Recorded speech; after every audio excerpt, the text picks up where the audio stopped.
नफ़ी वो भी तशरीफ रखते हैं। हुजूर वाला की मौजूदगी में मोहम्मद तबरेज़ आल बकादरी मोहब्बतों के चंद जुमले बारगाह गौसे तमाम में और अर्ज करना चाहता है। इजाजत है हुजूर वाला, जरा गौर फरमाए। गौसे आजम 18 साल की उम्र है और मां से अर्ज कर रहे हैं, जिस वक्त मां से पढ़ने के लिए इजाजत मांगते हैं, मां की उम्र है 78 साल। गौसे पाक के वालिद मोहतरम भी दुनिया से तशरीफ ले जा चुके, नाना जान भी दुनिया से तशरीफ ले जा चुके। अब अर्ज करते हैं, मां बगदाद शरीफ जाना चाहूंगा। मां की आंखों में आंसू आ गए। फरमाती है, बेटा तू ही मेरे बुढ़ापे का सहारा है, तेरे सिवा इस दुनिया में मेरा कौन है।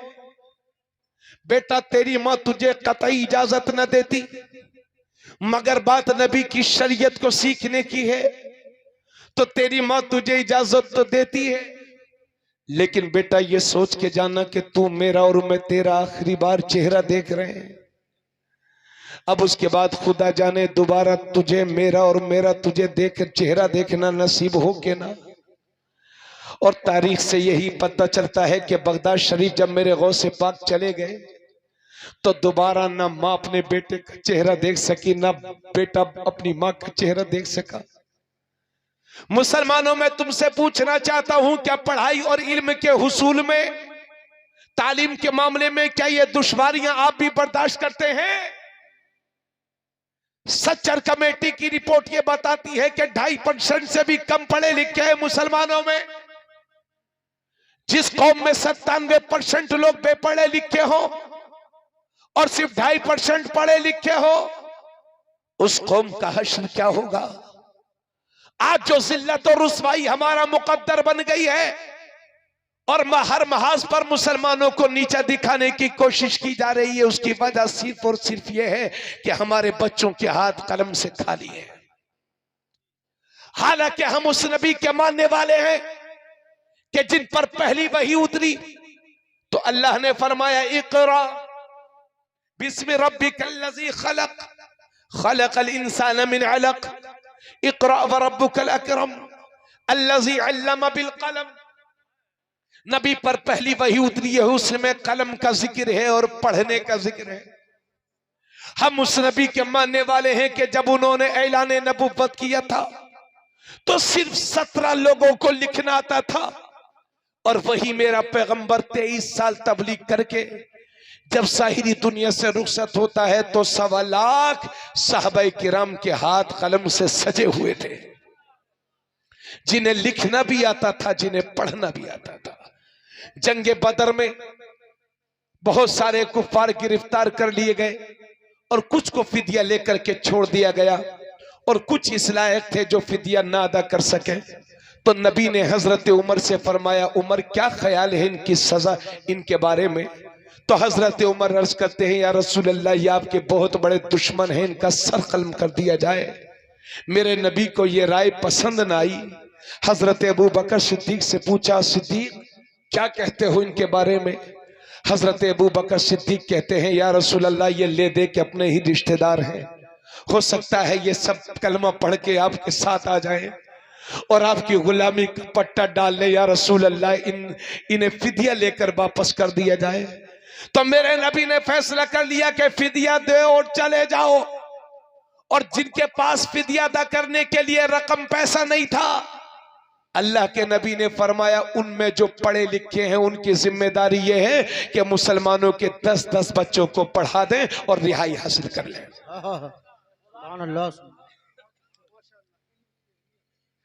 गौसे पाक की जिंदगी से सबक सीखने की कोशिश तो करो। 78 साल हम अपने 18 साल नौजवान को भेज रही है, जा बेटा पढ़ने के लिए जा। आज हमारे घरों में जरा सी परेशानी आ जाती है तो सबसे पहले हम अपने बच्चों को पढ़ाई से रोकते हैं।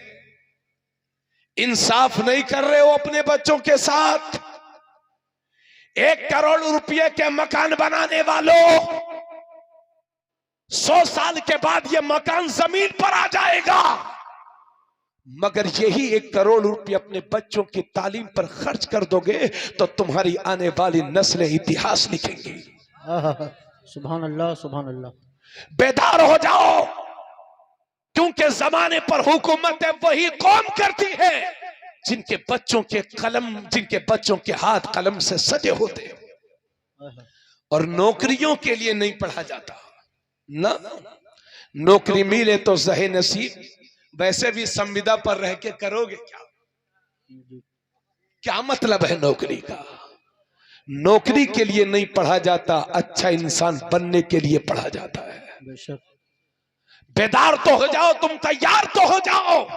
यकीन दिलाता हूं, भारत के तरक्की के कागज में जब तक तुम्हारे बच्चों के कलम की स्याही ना लिखी जाएगी, भारत का इतिहास मुकम्मल नहीं हो सकता।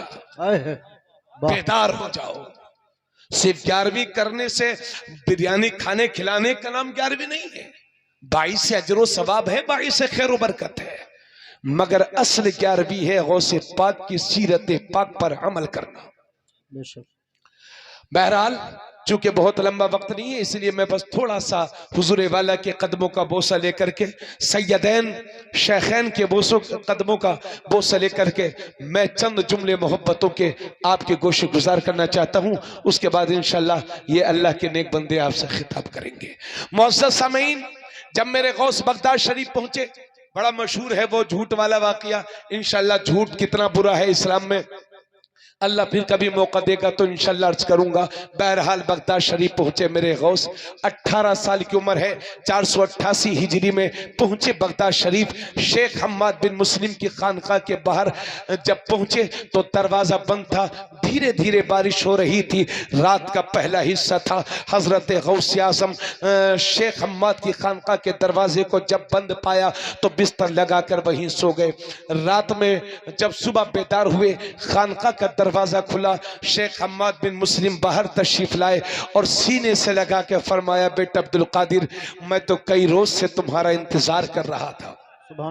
उसके बाद फरमाते हैं, बेटा अब्दुल कादिर, तसव्वुफ का ये खजाना आज मेरे हाथों में है, कल इंशाल्लाह तुम्हारे हाथों में होगा, जरा सही से खर्च करना। उसके बाद इराक की जमीन को मुखातब करके मेरे शेख हम्माद बिन मुस्लिम फरमाते हैं, ए इराक की जमीन, तुझे मुबारक हो, तुझ पर अल्लाह के वली के कदम पड़ गए हैं, अब शैतानी ताकतों का यहाँ से खात्मा होगा।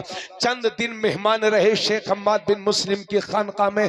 उसके बाद मेरे गौस ने दुनिया के बड़े बड़े उलमा से, उलूम व फनून के माहिरीन से इल्म हासिल करना शुरू किया। और मेरे गौस फरमाते हैं कि इल्म के हुसूल के सिलसिले में जितनी परेशानियां अब्दुल कादिर ने उठाई हैं, अगर इतनी परेशानियां किसी पहाड़ पर भी आ जाती तो पहाड़ का सीना भी फट जाता।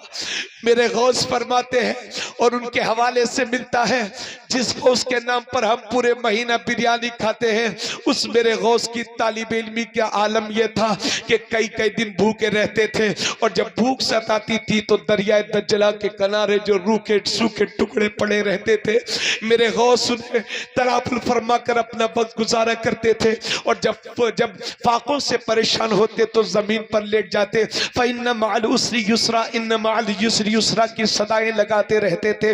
आप फरमाते हैं, जब इन आयात करीमा का मैं विर्द कर लिया करता था तो मेरी परेशानियां खत्म हो जाती थी। दिन में पढ़ते थे और रातों में जंगल में निकल जाया करते थे। सर पर एक अमामा शरीफ होता था, एक ऊनी जुब्बा जिसमें पाक पर होता था, और तकिए की जगह एक ईंट होती थी जो मेरे गौस का तकिया बनती थी। आप फरमाते हैं, जितनी परेशानी अब्दुल कादिर ने पढ़ाई के सिलसिले में उठाई है, अगर इतनी परेशानियां किसी पहाड़ पर भी आ जाती तो पहाड़ का सीना भी फट जाता। फरमाते हैं मेरे गौस, दरस्तुल इल्म हत्ता सिरतु कुतबा, मैं इल्म हासिल करता रहा यहां तक के कुतुब बन गया। पता चला कोई जाहिल कुतुब नहीं बन सकता, कुतुबियत के लिए जरूरी है इल्म। मेरे गौस पहले आलिम है, मेरे गौस जहां गौस आजम है वहां मुफ्ती आजम भी है। 8 साल तक बगदाद शरीफ के मदरसे में दुनिया के बड़े बड़े उलूम व फनून के माहिरीन से इल्म हासिल करते रहे। तारीख बताती है कि जब मेरे गौस 496 हिजरी में 8 साल के बाद पढ़ने के बाद फारिग हुए तो इस नीले आसमान के नीचे, इस जमीन के ऊपर, पूरी दुनिया में गौसे पाक से बड़ा आलिम दीन मौजूद नहीं था। नारे तकबीर, नारे रिसालत, मसलके आला हजरत हुजूर सैयद साहब किबला, नारे रिसालत। माशाअल्लाह माशाअल्लाह। इतने बड़े आलिम, आज तो पीरी मुरीदी को लोगों ने धंधा बना लिया।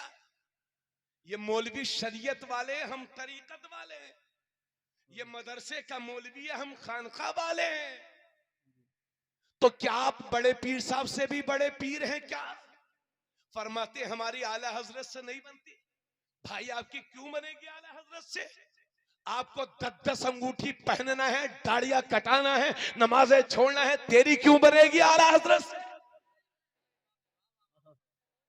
तुझे औरतों को सामने बिठा के उनकी निगाहों में निगाहें डाल के अय्याशी करनी है, तेरी क्यों बनेगी आला हजरत? और जब नमाज का टाइम हो जाए, मुरीद कहते हैं हजरत चलिए नमाज पढ़िए, तो वो पीर साहब कहते हैं, कह रहे इंडिया के मौलवियों के पीछे मेरी नमाज नहीं होती। और जब खाना चाहिए तो मुरीद के घर, बकरा चाहिए मुरीद के घर, मुर्गा चाहिए मुरीद के घर। तो ऐसे पीरों से याद रखिए, दीन को सबसे ज्यादा नुकसान मक्कार पीरों से और बदअमल मौलवियों से हुआ है। माफ कीजिएगा, मेरी जो बातें सही लगे उन्हें कबूल करिए। अगर मैं बदअमल हूं तो मेरी बातों पर अच्छी बातें उन्हें कबूल कर लीजिए, वरना मुझे छोड़ दी। अगर मैं भी गुनाहगार हूं, चाहे जितना बड़ा आलिम, अगर वो नमाजों का तारीख है तो मुजरिम की हैसियत रखता है, खुदा के यहां जवाब देना होगा। कितने भी बड़ा मुफ्ती हो, मुहद्दिस हो, मुतकल्लिम हो, एक वक्त की भी नमाज माफ नहीं है। जब कहो नमाज के लिए तो कहते हरम शरीफ में पढ़ता हूं, और खाना चाहिए मुरीद के घर। तो इनसे गुजारिश करता हूं कि हरम शरीफ में वहां होटल भी तो हैं, जब नमाज पढ़ने जाती हो तो वहीं खाना खा के आ जाया करो। ये गरीबों का खून क्यों चूस रहे हो? इसलिए दोस्तों, अभी हमारे सामने सादाते किराम है, माशाल्लाह जुब्बा शरीफ है, चेहरे पर दाढ़ी शरीफ और सैयद अली नसब, सुभान अल्लाह। हम ऐसे लोगों के कदमों का बोसा लेंगे, मगर ये 10-10 अंगूठी पहन करके लोगों के ईमान को खतरे में डालने वाले, ये जेबों के लुटेरे, फासिक व फाजिर, चेहरे से दाढ़ियों को मुंडाने वालों से मुरीद होना तो दूर की बात है, हराम है, हराम, नाजायज़ो गुनाह है। इसलिए कि इमाम शाफी कहते हैं, मत्तखज़ल्लाहु वलिय्यन जाहिलन कत्तू, अल्लाह ने कभी किसी जाहिल को वली बनाया ही नहीं है।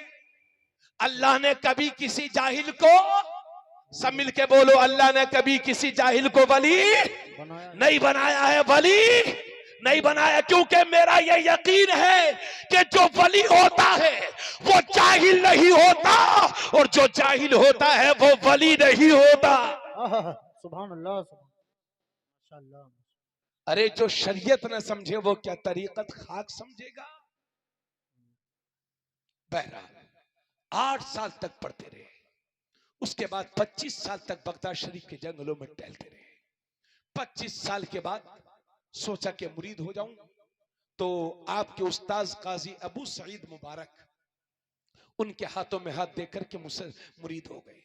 गौसे पाक फरमाते हैं कि मेरे पीर मुर्शिद ने जब मुझे मुरीद किया, और मुरीद करने के बाद एक लुकमा जब वो मेरे मुंह में डालते थे, अपने हाथों से खाना खिलाया, और जब एक लुकमा वो मेरे मुंह में डालते थे तो मेरा ये सीना अनवारी मारिफत का खजीना हो जाया करता था, अनवारी मारिफत से भर जाया करता था। काजी अबू सईद मुबारक ने मुरीद करने के बाद एक जुब्बा गौसे आजम को अता फरमाया, और फरमाया, बेटा अब्दुल कादिर, ये जुब्बा मेरा नहीं है, ये जुब्बा रसूलुल्लाह का है। रसूलुल्लाह ने हजरत अली को दिया, हजरत अली ने हजरत हसन बसरी को दिया, और हजरत हसन बसरी से दस्त ब दस्त मेरे पास आया, और ये अब नबी का जुब्बा मैं तुझे पहना रहा हूं। मुरीद होने के बाद भी तकरीर नहीं की। 52-50 साल से जायद उम्र हो गई, ना तकरीर करते ना पढ़ाते। अल्लाह का डर, खौफ इलाही। और बात मंगल के दिन की है, 16 शव्वालुल मुकर्रम की है, 521 हिजरी है। एक दिन मेरे गौस जोहर की नमाज से पहले आराम फरमा रहे थे, किस्मत बेदार हुई, ख्वाब में नबी तशरीफ लाए। अब जरा तवज्जो से जी लगा के सुनिए, बोलिए सुभान अल्लाह। 521 हिजरी की बात है, मंगल का दिन है, नमाज जोहर का वक्त। मेरे गौस नींद में है, आराम फरमा रहे हैं, किस्मत बेदार हुई, नबी तशरीफ लाए। फरमाया, बेटा तुम तकरीर क्यों नहीं करते हो, वाज़ो नसीहत क्यों नहीं करते? अर्ज करते हैं, या रसूल अल्लाह मैं अजमीयुन नस्ल हूं, इराक के इन फुसहा और बुलगा के सामने मैं तकरीर क्या करूंगा, कौन सुनेगा मेरी तकरीर?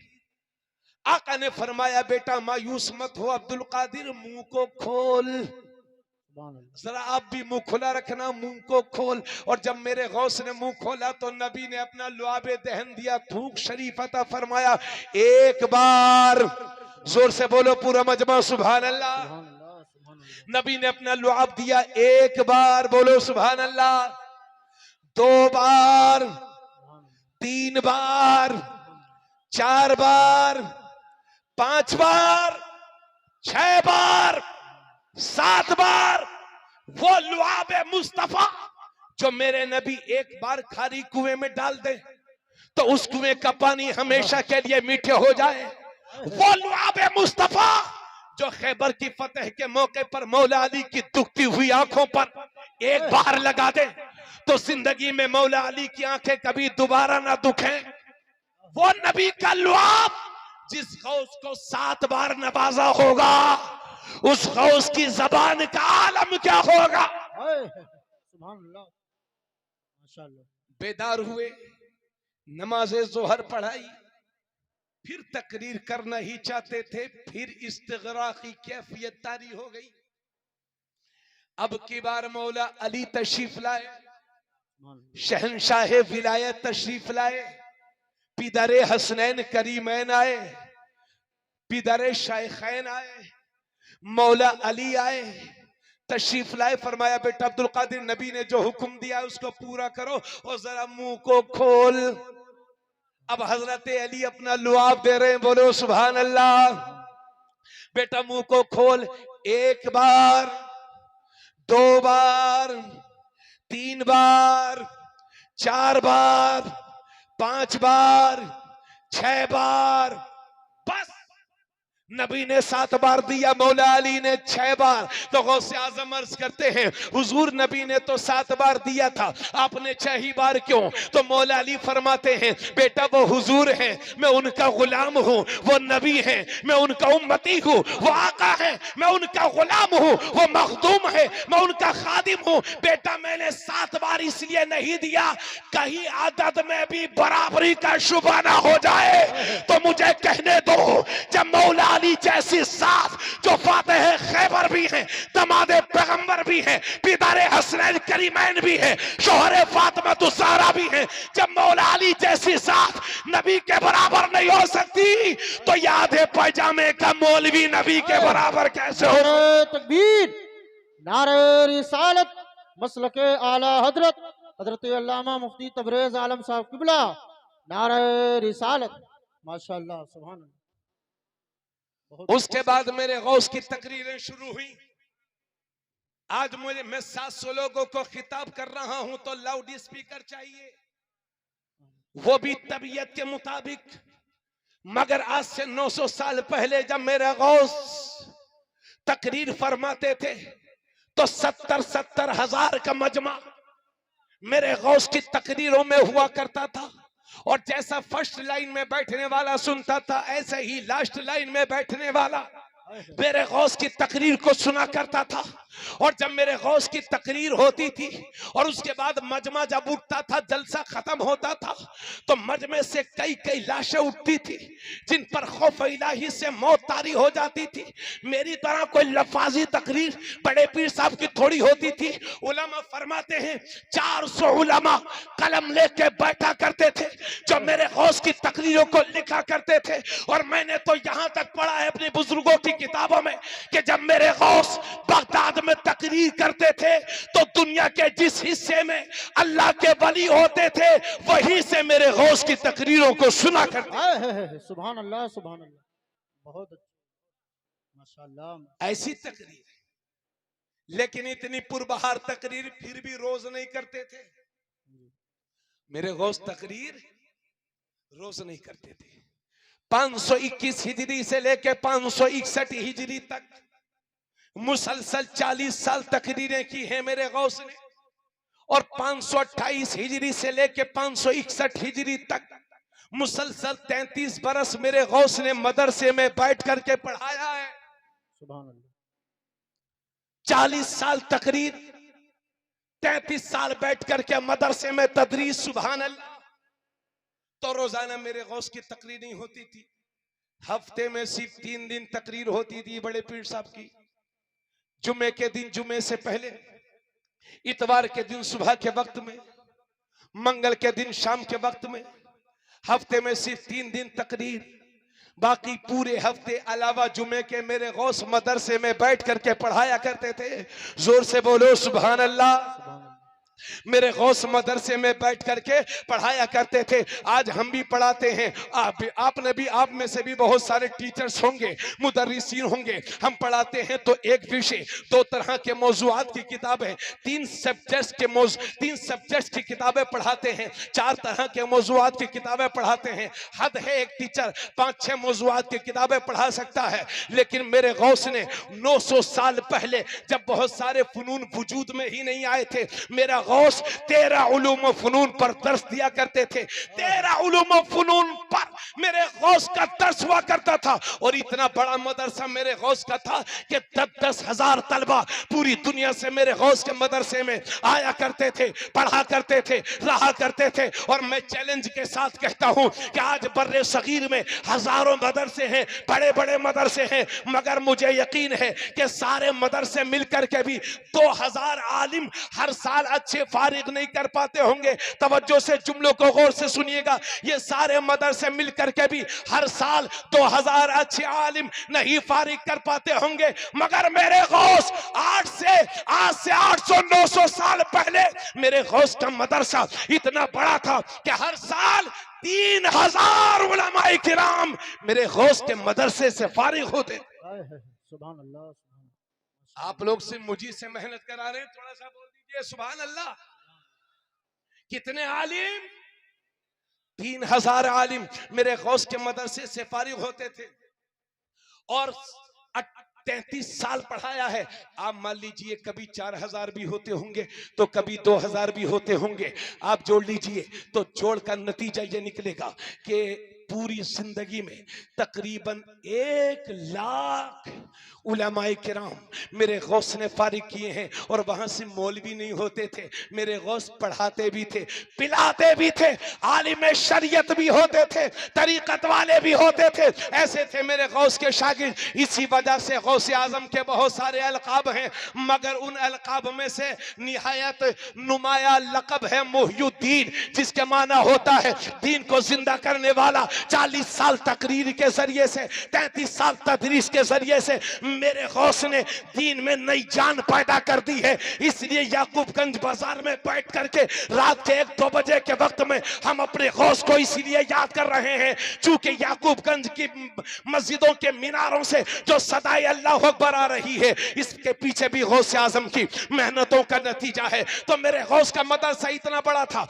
इतना बड़ा था, तो जिस मदरसे में इतना पढ़ाया जाता हो, जिस मदरसे में इतनी रिसर्च की जाती हो, जिस मदरसे में इतनी तहकीक की जाती हो, जिस मदरसे में सदाए ला इलाहा इल्लल्लाह इतनी ज्यादा बुलंद होती हो, उस मदरसे की शान क्या होगी। यही वजह है जैसे अभी 2 साल पहले कोरोना फैला था, मेरे गौस के जमाने में ताउन की बीमारी फैल गई थी बगदाद शरीफ में। 1-1 हजार जनाजे मर्दों के उठा करते थे और 1-1 हजार जनाजे औरतों के उठा करते थे बगदाद शरीफ में। मेरे बगदाद वाले परेशान हो गए और लोग लोग जनाजे उठाते उठाते लोगों के कंधे थक गए तो सब अहले बगदाद मिलकर के मेरे गौस के पास पहुंचे और कहते हैं हुजूरे वाला, अल्लाह के बंदे बीमारी की जद में है, अल्लाह के बंदे परेशान हैं, लोग मर रहे हैं, हमारे कंधे जनाजे उठाते उठाते थक गए हैं, खुदारा इन पर रहम कीजिए, इन पर नजरे करम डाल दीजिए।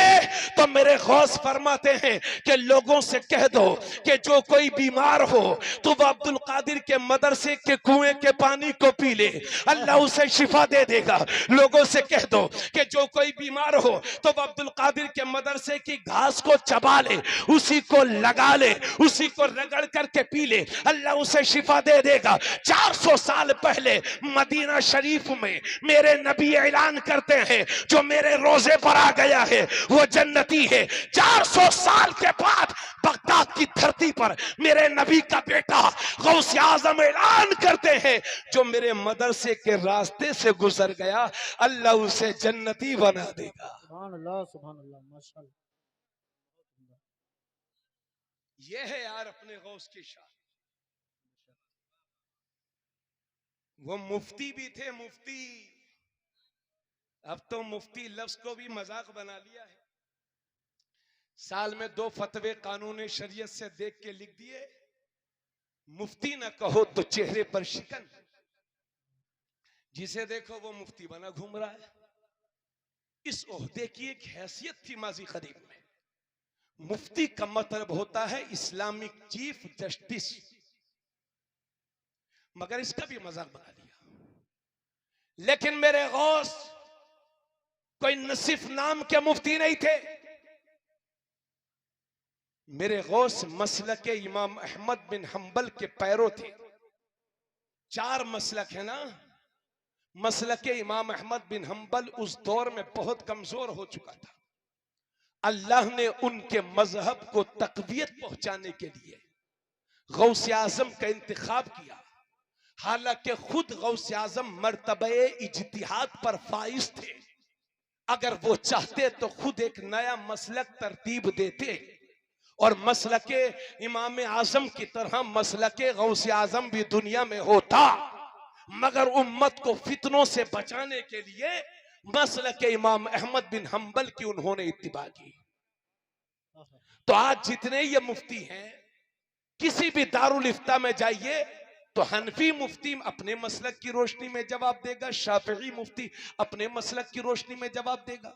किसी भी दारुल इफ्ता में आप इस्तिफ्ता लेकर के जाएं, मुफ्ती साहब जवाब दीजिए, तो कहेंगे 8 दिन के बाद आना, 4 दिन के बाद आना। और इसमें कोई हर्ज भी नहीं है, क्योंकि मुफ्ती साहब के भी अपने अपने काम रहते हैं, उन्हें इजाजत है, वो कह सकते हैं।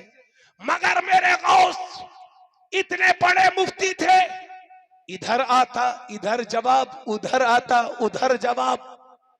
तारीख बताती है कि कोई भी इस्तिफ्ता रात भर डेस्क पर नहीं रखा रहता था, इधर आता इधर जवाब। इल्म इतना मुस्तहजर था और वो मसलक के इमाम अहमद बिन हंबल की रोशनी में भी फतवा देते थे और मसलक के इमाम शाफी की रोशनी में भी वो फतवा दिया करते थे। और ये बात कोई झूठी थोड़ी है, क्योंकि मुझे तो मेरे इमाम ने बताया, मुजद्दिद इस्लाम ने बताया, आला हजरत दुनिया को बता गए, बंदा कादिर का भी कादिर भी है, अब्दुल कादिर सिर्र बातिन भी है, जाहिर भी है, अब्दुल कादिर मुफ्ती शरा भी है, काजी मिल्लत भी है, इल्म असरार से माहिर भी है, अब्दुल कादिर मंबा फैज भी है, मजमे अफसाल भी है, महर इरफा का मुनव्वर भी है। अब्दुल कादिर इसके फरमान है सब हुक्म, सब हुक्म शार है, हुक्म शार मजहर आमिरो नाहिर भी है, नाही भी है। अब्दुल कादिर सी तसर्रुफ भी है, मुख्तार भी, माजून भी है, कार आलम का मुदब्बिर भी है। अब्दुल कादिर रश्क बुलबुल है, रजा लाला सद्दाग भी है, आपका वासिफ और जाकिर भी है अब्दुल कादिर। सुभान अल्लाह, माशाअल्लाह। अल्लाह का शुक्र है, अल्लाह आप सबको सलामत रखे। इसी वजह से अब ये मेरी तकरीर का निचोड़ है, हुजूर वाला के कदमों का बोसा लेकर के मैं अपनी तकरीर खत्म कर रहा हूं। निचोड़ सुन लो। इतनी खिदमत की है दीन की, इसी वजह से उनका लक़ब है मोहिउद्दीन, दीन को जिंदा करने वाला। ये लक़ब आपको कब मिला? बगदाद शरीफ के जंगलों से एक दिन शहर बगदाद में मेरे गौस दाखिल हुए। निहायत कमजोर नहीफ व नातवा आदमी, जिसका रंग भी पीला पड़ चुका था। निहायत कमजोर आदमी मेरे गौस के बराबर से गुजरा और दूर जाकर के सलाम करता है, अस्सलाम वालेकुम या अब्दुल कादिर। मेरे गौस जवाब देते हैं। उसके बाद वो इशारे से कहता, इधर आओ। गौसे पाक करीब हो गए, कहा मेरे बदन से टच हो जाओ। मेरे गौस उसके बदन से टच हो गए तो बीमारी खत्म होने लगी, कमजोरी खत्म होने लगी, रंग बेहतर होने लगा, मुकम्मल सेहतयाब तंदुरुस्त। बोलो सुभान अल्लाह। तो गौसे आजम इस कैफियत को देख करके ताज्जुब में पड़ गए। तो उसने कहा, अब्दुल कादिर तुम मुझे पहचानते हो कि मैं कौन हूं? पहचानते हो कि नहीं? तो गौसे आजम फरमाते हैं, अल्लाह की कसम मैं तुझे नहीं पहचानता। तो उसने कहा, अब्दुल कादिर तुझे मुबारक हो, मैं तेरा दीन हूं, तेरा मजहब हूं, तेरा इस्लाम हूं। तेरे आने से पहले मेरी ये हालत हो गई थी, तूने आकर के मुझे फिर से जिंदा कर दिया है। उसके बाद जब गौसे आजम मस्जिद में गए तो दूर से ही लोग कह रहे थे, अस्सलाम वालेकुम या मुहियुद्दीन, अस्सलाम वालेकुम या मुहियुद्दीन। फरमाते इससे पहले मुझे कोई मुहियुद्दीन कहता ही नहीं था, तो उन्होंने दीन को जिंदा किया है।